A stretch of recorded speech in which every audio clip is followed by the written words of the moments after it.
Hello everyone and welcome to German 231 Folk and Literary Fairy Tales. My name is Dr. Catherine Grimm and this is the way you're seeing me for the first class. I'm just going to go through my notes and the slides here and we will see each other in person on Thursday. So in the meantime, if you have any questions, you see my email on the syllabus, which is available on Canvas, and you can send me emails at any time. Let's see. So I've given you my name, Kathy Grimm, please, and I'm also, my first thing that I always say for the class is that I am not related to the brothers Grimm, even though my name is Grimm. And so, that's that. Also, please address me, especially in emails, as Dr. Grimm or Professor Grimm, not by my first name or Mrs. Also acceptable is the German Frau, F-R-A-U, Frau Grimm, because that's fine, because it's not quite the same as Mrs. Today we're going to go over the logistics of the course, which is fine to do in a video like this. And I won't be able to take attendance, but I will do that on Thursday for the first time. And also with these slides, you'll see that it's also kind of to start to get you thinking about what fairy tales are in a general way. But first, if this were in class, you would see this slide and it would make more sense than online. I like to keep the space as technology-free as possible, except for my slideshow, to enhance the kind of face-to-face discussion that I want us all to have. And I know how hard it is to not look at your phone, but no, unless you have an accommodation, also I prefer handwritten note-taking. If you need to take notes on some kind of device, just let me know that that's an issue. But no phones and no laptops in class. It just is so distracting to teach to people who are on their laptops or just not paying attention. Screens are so prevalent in our lives. It says here technology is pushing itself out of the classroom. I don't know. Etc. etc. Let's see. It's about paying attention to what we're all saying to each other, what we're talking about, and so that's that. Let's see. Most of the information on these slides is on the syllabus. So let's get into the introduction stuff. The main goals for this Miami Plan class are to learn about the complex cultural history of fairy tales in a European and mainly a Western European context. We offer a class on Eastern European fairy tales, so mainly Russia and other Slavic countries. There's a lot of folklore there too. That's really cool, but that's not what we do here, and also not Asian or African, because that's just not my area of expertise, and there are other classes for those areas. We will look at beyond the German context, and you'll see why very quickly, because a lot of the German fairy tales are connected to other countries, specifically France, but also other ones. They're not always, very few of them are actually just German. Let's see, so fairy tales, characters from fairy tales, objects or metaphors from fairy tales turn up if you pay attention everywhere. Books, comics, graphic novels, movies, television shows, popular songs, advertising all frequently employ fairy tale motifs or present reworkings of the tales themselves. Show them examples. Yes, I'm reading at my text here. Oh, this is the second part of the goals. I'm sorry.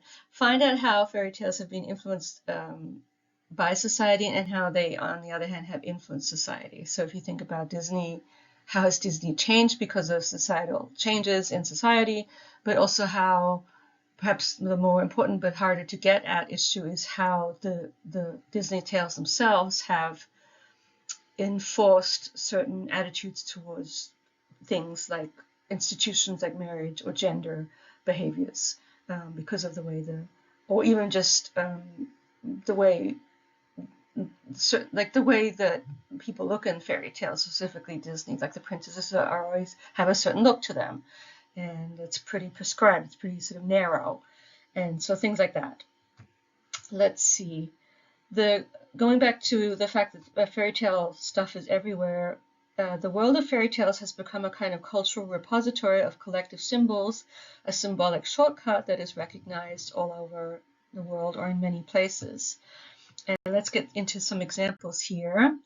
This is an example from, I'm not sure exactly what it's an ad for, but it's something, and we see, of course, who this is supposed to be.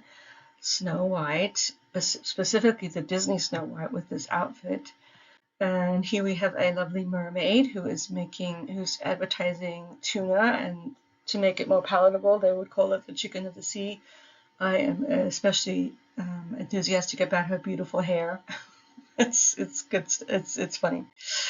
And then this is an ad for maybe the dress, the clothing, A Bride Like No Other. And so she's running. This is, of course, from Cinderella. It's a very interesting picture. What is this up here? I haven't really noticed that. And then this is just I'm in the way of this one, but, oh, sorry. I'll go back here. Can I go back? No. Let's see. Well, it was a cartoon. I'm going to continue talking just for time reasons. So this is, I don't know what's going to happen if it will take us to the video. Let me see if it'll take us there, and then we'll listen to this old Taylor Swift song. May not work. Yeah, I'm clicking in the slides and it's not really working. Maybe if I do this, no, it's not going to work. But I'm still recording. Anyway, it's a song where she just kind of goes through her day, and it was romantic, and her partner made her feel good by saying that she looks good even though she was just wearing a t-shirt. And this chorus is just about it being a very magical fairy tale-esque like day, basically because she was happy with her partner. And so, yeah, that's another example of the fairy tale as a word or as a concept is being used here in a popular song. Let's see.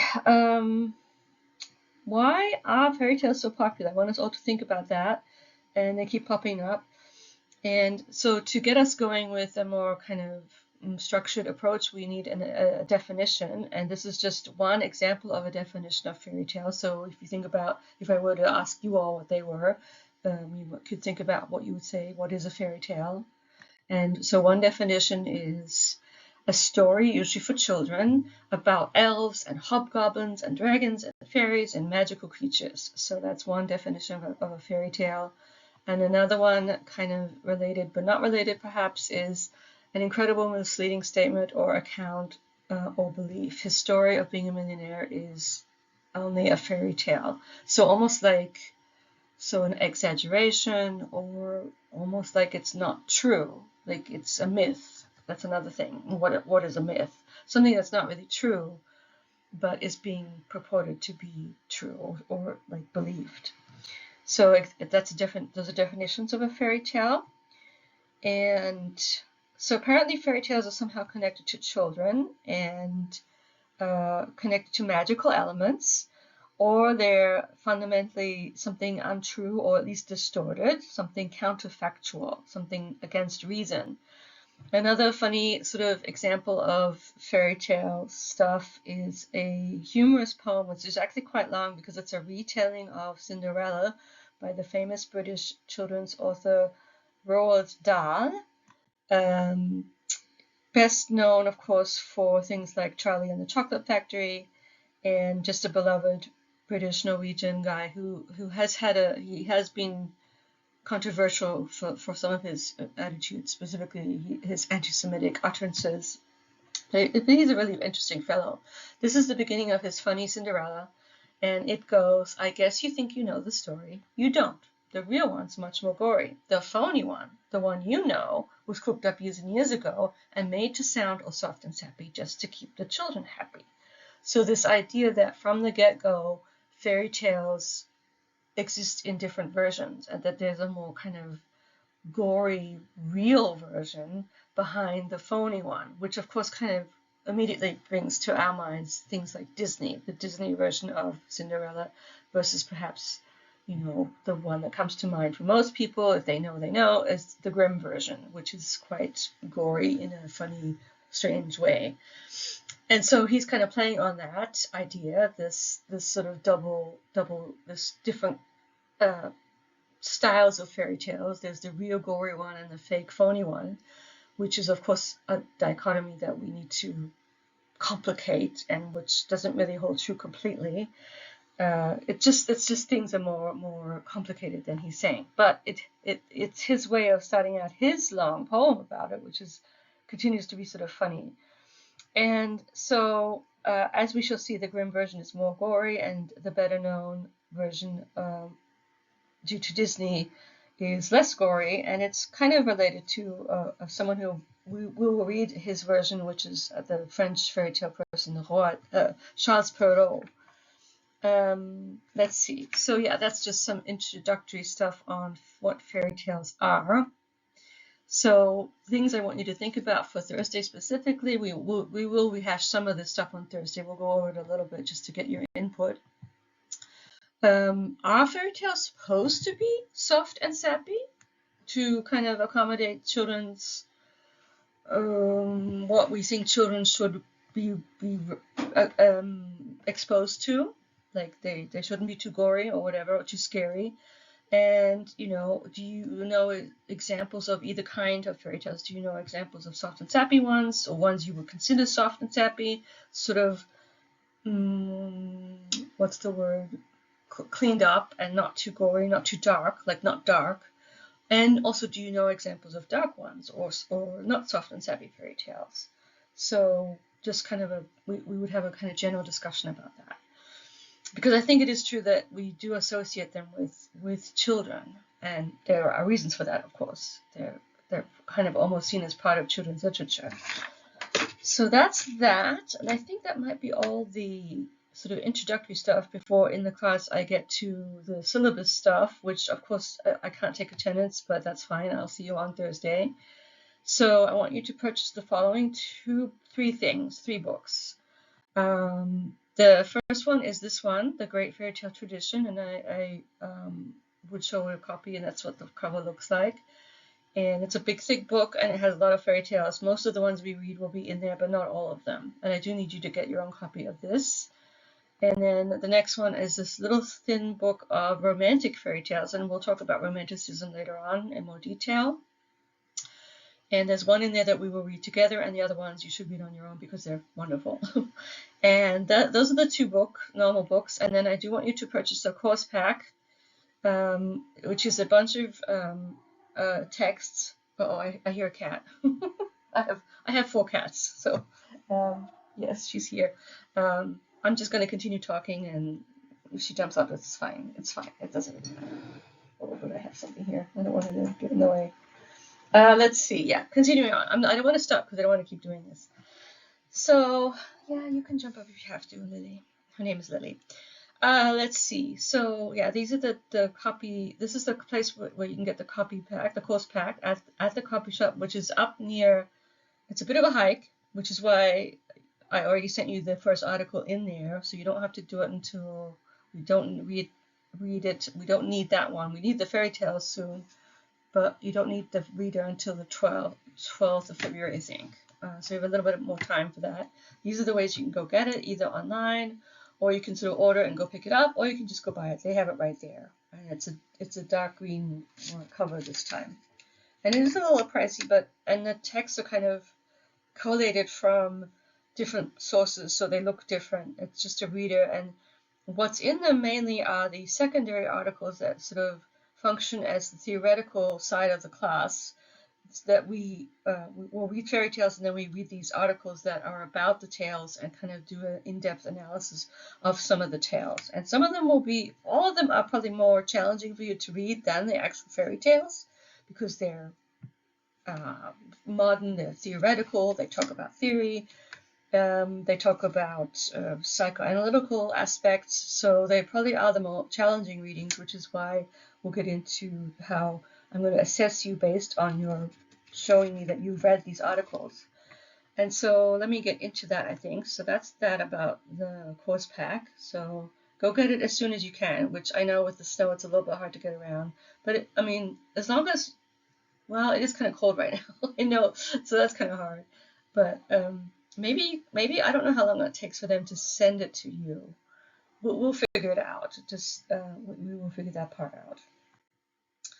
So, okay, now we're getting into the logistics. So all of this, as I said, is on the syllabus, but let me go through it with you. So the way I do it is I I make sure to take attendance, but you're actually not graded on your attendance. I do need to make sure, I do keep track of it, because after a certain point, it becomes kind of important that you're here, and if you're never here, that's an issue. But the way you get graded is through participation. So what is participation in this class? I think this is the stuff about attendance, and this whole slideshow will be available to you soon. So now we're getting into the actual components of grading, and I have to make sure that this is up to date, but I think it is. So 37% participation sounds kind of strange, that it's not an even number, but that's okay. Oh, here we have a cat. She's jumping up. This is my cat Lily. I am sorry for the intrusion. They don't need to see her behind. Yeah, she's funny. Anyway, you wouldn't see her if we were in class, so you're seeing my cat. Let's see. So participation. And then the assignments, which we'll talk about now. Oh, Lily, go away. Sorry, I apologize, but she's comical relief, isn't she? So the main way, should I talk about participation? Okay, let me talk about participation first, and then I'll go to the assignments. So the way it works, and we're not going to do participation credit this week because it's just such a mess with the things being canceled. But as of next week, so Tuesday, Thursday, you receive a weekly participation credit point, or I think I'll do 2 points, or maybe even 3, if you do one of the following. So you make a contribution in class for class discussion. It's always very discussion based. I always ask questions and I want people to comment based on what I'm asking you. So you talk in class once a week. So you don't have to talk every day, just once a week. And, say something beyond good, a one-word response.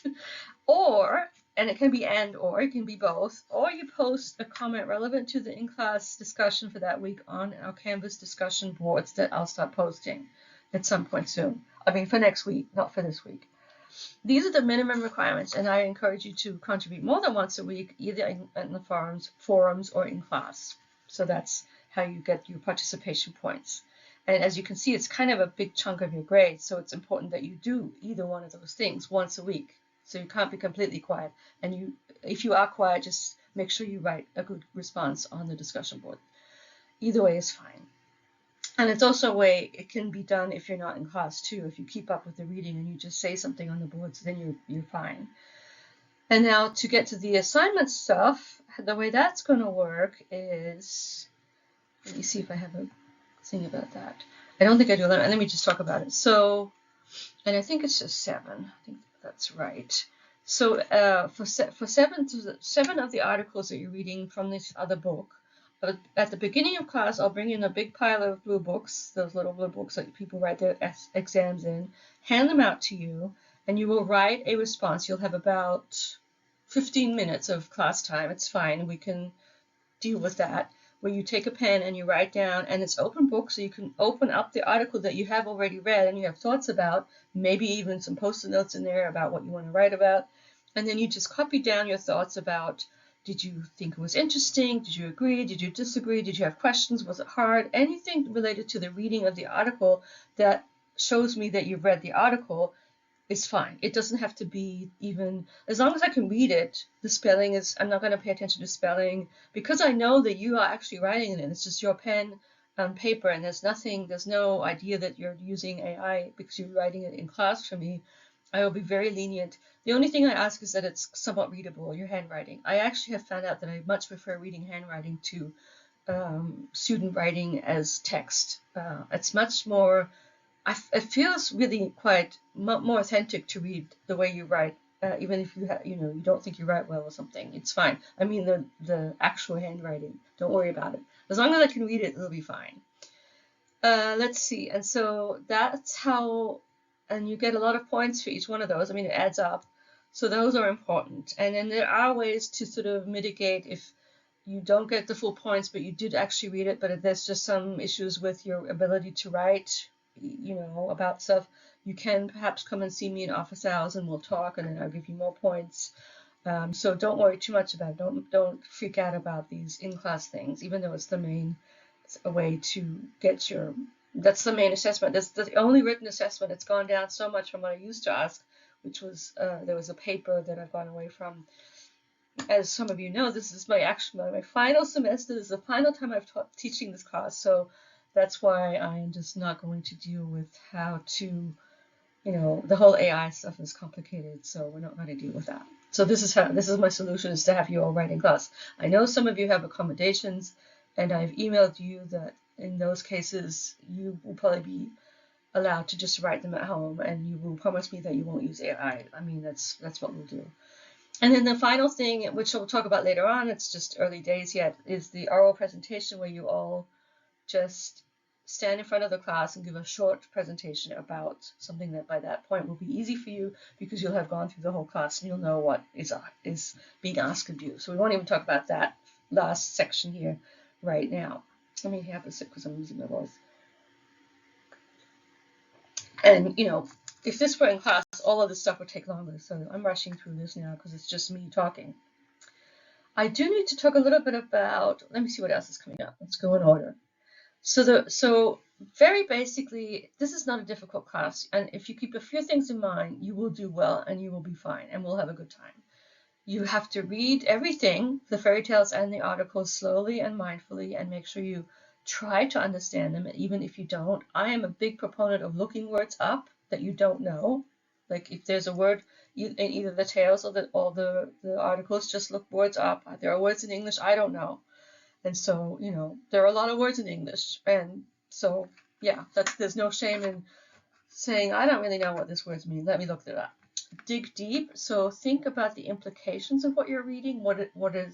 Go beyond what you're reading about and think about what it means for our topic regarding fairy tales and society and all those things.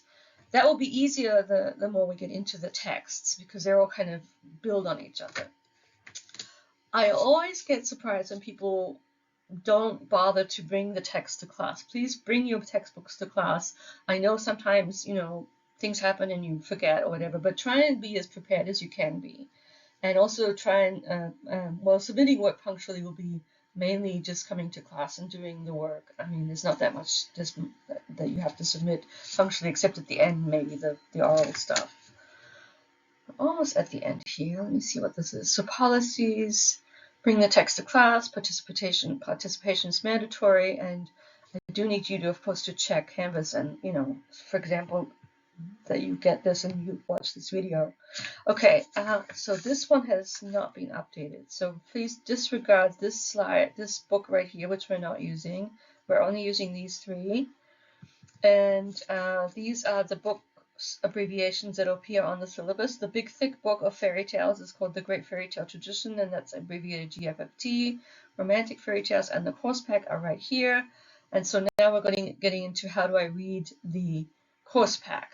The syllabus at the end of the schedule that's at the end of the syllabus. So you look over here for the date. And then this is sort of what we're doing instead of being in classes. That I'm doing it right here. Introduction to course goals and course materials, preliminary questions to ponder. That's what we're doing right now today. And then you go home and you look at and then you have to look for Thursday. What you're doing is right here. So you look kind of going across. And then you look, okay, this is what we're doing on Thursday. And if you look for the next day, Thursday, it'll say this stuff will be here. And what you're supposed to do for next Tuesday will be in this column, if that makes sense. I hope it makes sense. We can go over it again on Thursday if it does not make sense, but hopefully it does. And whenever you read, I like to see people who annotate their texts, who highlight things, so I know that you are actually interacting with your texts. It'd be great if some of you can go get the reader by Thursday, or I guess you're doing it online. So there are some ways to highlight things online, or just make notes somewhere else if you can't highlight, because you're just reading it on a laptop or an iPad, or perhaps even a phone. I don't know how you're reading the text. And I have emailed the text to all of you, so you should have it. And I only want you to read the first 15 pages. It's sort of in the beginning when he's still talking about the French fairy tales in the French world. We'll stop there for Thursday, and then we'll finish it on Tuesday. And then for that Tuesday, you'll be writing your first journal for me about this text. So that's your first journal. Preparing for the first reader response. that's what I said before. Just make sure your thoughts are legible. Don't worry about spelling that much. I mean, try and spell and be grammatically correct as you can be, but don't don't worry about it, is what I'm saying. And also try and remember to bring a pencil to class, or a pen, some kind of writing utensil would be good. And I will you'll have your designated blue books that I'll take from you and give back as we go through the class. I think that's about it. I have here another reminder about don't be on your cell phones. And then we have at the end here, I won't play, there's a video coming up too, but this is just some advertising examples of fairy tales. And we already see here what I mean by prescriptive kind of ways of doing things. So the little girl is a princess, so she wears a little crown, and she has a magic wand, and she's got her princess pull-ups on, and I guess the little boy would have different kinds. He would have Toy Story stuff. I don't know. He probably, I mean, that's the whole thing. Why would he have a different, he wouldn't have princess stuff. And these are all older kind of examples, Shrek, and then of course Snow White, the Little Mermaid that we'll watch, and then other versions of fairy tales. This is a Snow White version. This is a Cinderella version. This is, of course, Cinderella as a Barbie doll. And this is a strange movie about the Brothers Grimm from a while ago. Some more cartoons. She's talking about the sheets. And then that's Rapunzel in the morning. That's kind of funny. And this last one, I won't do that. I think it's just, I don't know. Oh, it does work. I think I'll just leave it. We won't watch it together. But you can watch it. It's an older one that talks, it features Kim Kardashian and someone kind of saying she wants the fairy tale. And anyway, it's just a silly little clip about fairy tales. I will leave this, I will stop this and upload it to you. And if you have any questions, I will see you on Thursday and we'll talk. See you then. Bye.